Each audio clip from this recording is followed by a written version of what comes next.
Jiu-Jitsu is a form of self-defense that was taught to members of my family in the early 1920s in Brazil by a Japanese man. Henner Gracie is a master of Gracie Jiu-Jitsu, a martial art that has been in his family for 3 generations. My grandfather, Grandmaster Hélio Gracie, began modifying the techniques to accommodate his frail physique. Through those modifications, he gave birth to essentially Brazilian Jiu-Jitsu, which we now call Gracie Jiu-Jitsu. Gracie Jiu-Jitsu has exploded in popularity mainly because it teaches anyone, no matter what age, size, or gender, the ability to overcome a larger, more muscular opponent. It's simple, it works, it's non-violent, and anyone can do it. And that goes from the youngest kid to the oldest mom or dad. It doesn't matter what the physical attributes are.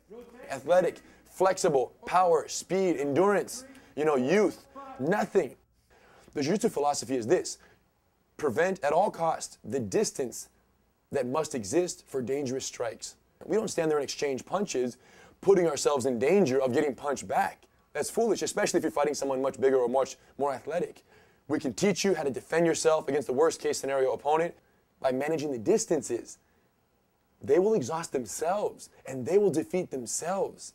Due to the worldwide demand for Gracie Jiu-Jitsu instruction, the Gracie family has been able to expand their brand through programs that aid military and law enforcement, empower women, and even bully-proof kids. Nice. In America, there's this current kind of epidemic. There's a serious problem with the bullying and the terrible incidences of youth suicides or school shootings that are largely attributed to uncontrolled and long-lasting incidences of bullying. Let's talk about bullying. First of all, what is it? Raise your hand if you have an example that displays or articulates what bullying might be. In the Gracie Bully Proof Seminar, my objective is very simple: to talk to them, to make bullying kind of a more open discussion topic. When kids get bullied, they don't say anything. They keep it in. Because whenever something negative happens to a child, the child feels responsible. So they don't even feel justified, or they don't even think about the idea of going home and say, hey mom, guess what? Someone today called me this or they called me that. Because they're drawing attention, they're shining light on something that they potentially caused. They couldn't be further from the truth. And Henner believes that creating and maintaining open communication is the first critical step to putting an end to bullying. Talk about it in the third person. Did you see any bullies bully other children? That's how you start that conversation. And once it opens up, eventually when the kid is getting made fun of, when the child's getting made fun of, they'll come home and say, today it was me. So you're acting cool at school, you know what I'm saying, wearing your gi to school. And I'm like, man, why do you always wear this funny gi to school? Hey, knock it off, why'd you do that? Henner then demonstrates some verbal assertiveness tactics that kids can use when first confronted by a bully. One of the hardest things is to expect a child to go to school and verbally stand up for themselves without ever having practiced it. As much as you need to be polite and be respectful, you need to know when someone violates you and that it's okay to stand up for yourself and draw a line. Because by drawing that line front and center very early in the situation, you ultimately put an end to it as fast as possible. The kids also practice various self-defense moves embedded in the Gracie Jiu-Jitsu system. We show a couple techniques.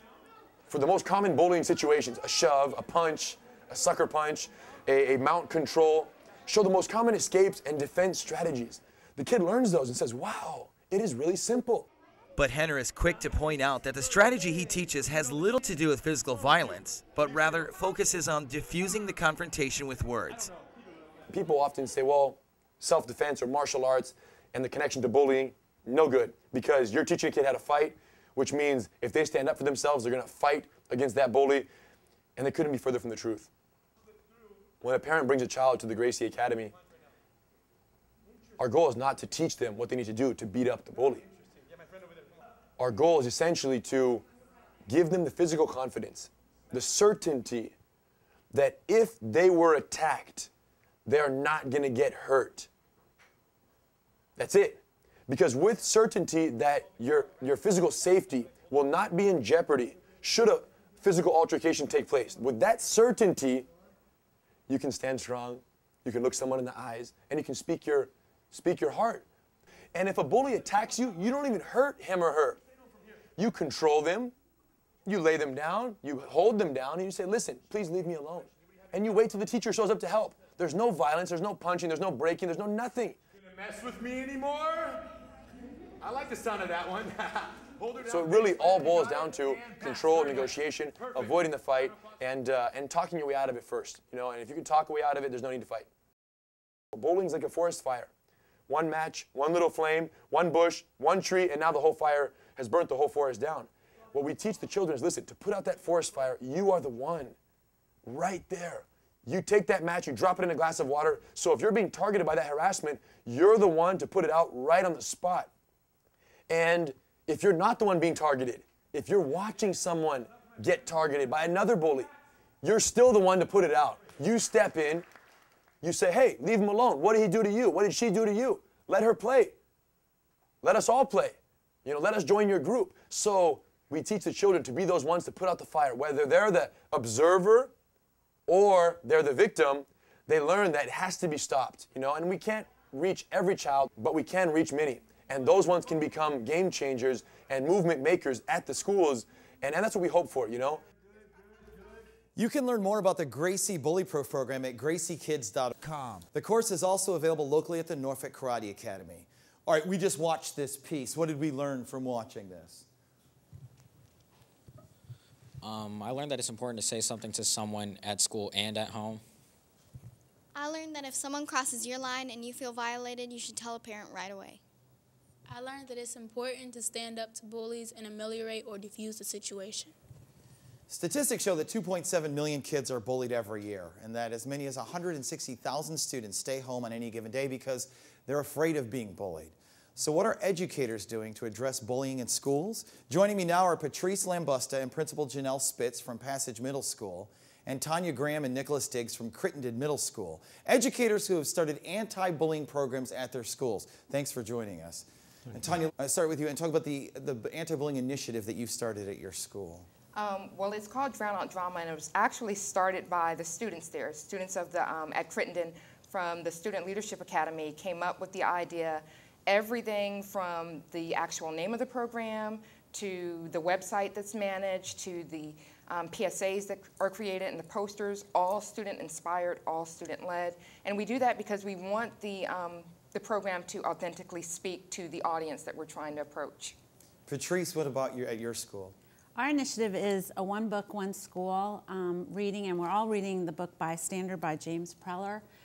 This book does an awesome job of depicting the middle school. It does an awesome job of what bullying looks like in the middle school, from excluding students to the verbal abuse and cyberbullying, not just the physical.